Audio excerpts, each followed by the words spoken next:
Hey guys, if you didn't already know, my name is Chris, and in this video I'm going to talk about the holiday mishaps I've had over the years. And I have a feeling that it's going to be a long video, so I'm going to split it into two. So welcome to part one. Now there are a few mishaps that I've shown before. Here's one of them when I was in Lanzarote in 2007.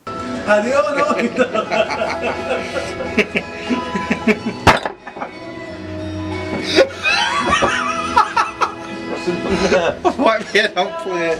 I've got it on film. Yeah, I have those kind of mishaps. I don't know. And then there's this one I've shown before too. This was in 2010. Note to self. Next time you've got a long toenail and it goes purple and you decide to clip it, don't do it in the middle of, well, here, because you get blood and pus pouring out. The story behind that is that I've forgotten to take my toenail clippers with me when I went on holiday to Europe with my friends, and slowly but surely the nail was growing and then it started hitting the tip of my trainer, and because of that it was pushing the nail back into my toe, hence it going purple. So when I found some toenail clippers to buy in Budapest, I decided whilst I was walking around Budapest to clip that toenail, and there was just like I showed on the video, pus and whatnot come out. And that toenail, well, eventually a few weeks later I think it finally fell off, but it's grown back since. So let me talk about some of the mishaps that I've not shown before. In fact, I've got no video evidence of this at all. Back in the year 2000 I went on holiday with a friend of mine to Scotland and I ripped two pairs of jeans. The first one where we was at Loch Ness and there was this great big boulder at the side, and I was like, I'm going to climb up there, and I did. But as I did so, my jeans down the middle, so I had to put on the other pair that I had with me. However, a few days later when I was at Edinburgh Castle, I was taking this photo, and as I got up onto a little wall to take that picture, the other pair of jeans ripped right down the middle. So the next thing I did after leaving the castle, buy another pair of jeans. Moving on to another Scotland trip that I did by myself in 2001, I kind of got lost. You see, one of the main reasons I went on my own was to find a place called Sandwood Bay. And I found it pretty easily actually. But then I wanted to get this photo, which I'm going to put right here, where I had to climb up a mountain to get to another mountain, and I think then another mountain to get that picture. And then in my infinite wisdom, instead of going back down to the beach to get back on the trail, I thought, yeah, I'll just go over this mountain, straight back to the trail. Now, I got lost. I don't know how I went wrong.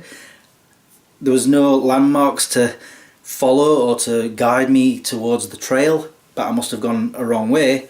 And for an hour and a half I was just traipsing across fields, panicking because I couldn't find this trail. And I had this really rubbish raincoat that I had to put on and cover my head because I was getting midges and mosquitoes all attacking me. But eventually I saw some people walking on a trail and I'm like, oh, it's there, there's the path. Made my way to it, got on it, and the first thing I did, I got down on my knees and kissed it. Truth. But my mishaps didn't end on that holiday. No.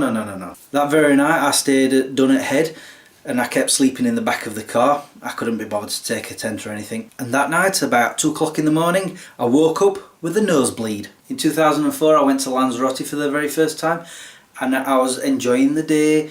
It was spectacular. I was enjoying the sun, I was enjoying beers and meals and whatnot. And then I got back to the hotel room and I said, well, I'm just going to go and have a shower. As soon as I turned that water on and it hit me, I screamed. Silly Chris didn't put on any sun cream. And then in 2007 when I went to Lanzarote for the second time, again I went out, enjoyed the sunshine, enjoyed beers, enjoyed some meals. I even went out on a paddle boat without putting any sun cream on. Again, I was feeling it before I even got to a shower. Luckily a friend was there with Factor 50 sun cream and she put it all over me. It soothed me. Okay, moving on to 2008 when I went to Tenerife. Actually I can show you some of what I'm about to tell you. Here. Also for just £5. Why not set your holiday off in style? Treat yourself to a bottle of champagne. So don't be shy, do you want any putting on ice? My camcorder, for some reason, did not want to work. It was working fine before I went away. Because it had DV tapes, I thought that's what's wrong with it. I went out and bought some new ones. Still went funny. How? I'm trying to make it work. I doubt it's going to work. Let's just say I was fuming. And the weird thing is, when I got back to England and I tried the video recorder again, it was fine.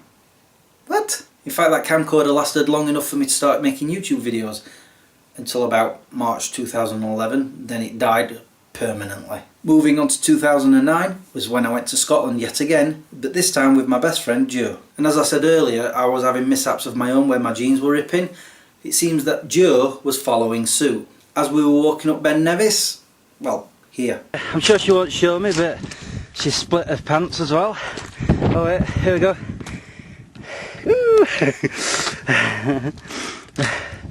Makes a change, it's usually me. She ripped her trousers right down the middle just like I did 9 years earlier. But it didn't end there. Oh no, no, no. This clip, I still laugh at it now. You just got there? Joe's had a little accident. Landed in sinking sand. Not a good idea.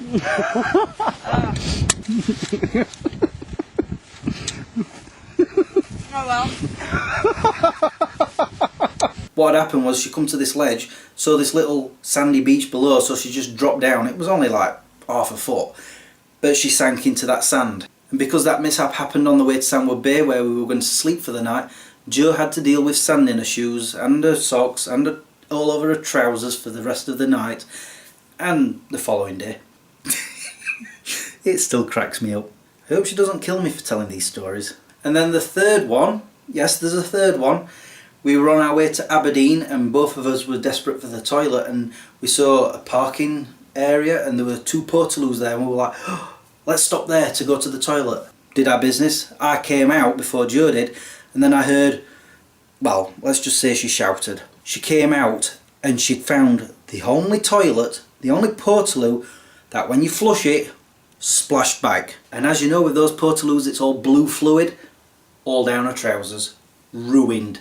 Of course, I was like bent over laughing a lot. So we had to pop to a Asda so she could get some more clothes. But it didn't end there. Oh no, no, no, no. Karma intervened. Because I'd been laughing at Joe throughout her 3 trouser mishaps, Karma had to get me back for a third time. If you remember, I ripped 2 pairs of jeans on the previous trip to Scotland. Well, I didn't rip a pair on this last one. In fact, just as we were leaving Edinburgh to go home, we'd gone to a petrol station. Joe got some petrol for the car, and then she got back in and I picked up my bottle of cola that I'd bought 2 hours previously, went to open it, pff, all over my jeans, ruined them. And yes, Joe was laughing at me. Moving on to 2010, we kind of came across a problem in Prague. Somehow thieves had not only got into the park, but into my friend's, Joe and her boyfriend Pete's, tent through 2 zippers and managed to find some money under Joe's pillow where her head was resting and got away with it. Luckily it wasn't all our money, just for a certain area, but it was scary thinking about it. And yes, we called the police. So the police there were kind and helpful, unlike the ones in Slovakia. Watch out for them, they rob you. I kid you not, we were only going through the country for about an hour, maybe 2, because it's very, very small. And it turns out that you're supposed to have what's called a Visnet to use their motorways. It's like a tax disc. But because we didn't know this, as we were getting to the border, in fact it was right there in front of us, some policemen put their hands up, told us to stop. One of them had a machine gun trained on us, honestly. And this other copper, he come to the window of the car and he told us that because we hadn't got a Visnet, he's going to fine us €360. And we were like, we don't have €360 on us.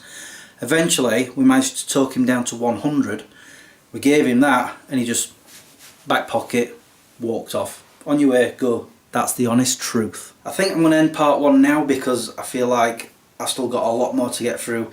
I'm going to save that for part 2. So with that being said, thank you for watching and subscribing if you have. Until the next time, peace out. Actually, you remember me talking about my shoulder, neck and back problems during that Europe trip? That's when it was really, really bad. The night we had thieves in the tent in Prague, I was wide awake and I heard nothing. The reason I was wide awake was because I couldn't sleep because of the pain. I couldn't move my neck, it was sort of like in this position all the time, and the tablets I was taking had no effect. In fact, because of all of my pain was centred around this area, when it came to clipping my toenail and having all that pus spurt everywhere, didn't hurt a bit.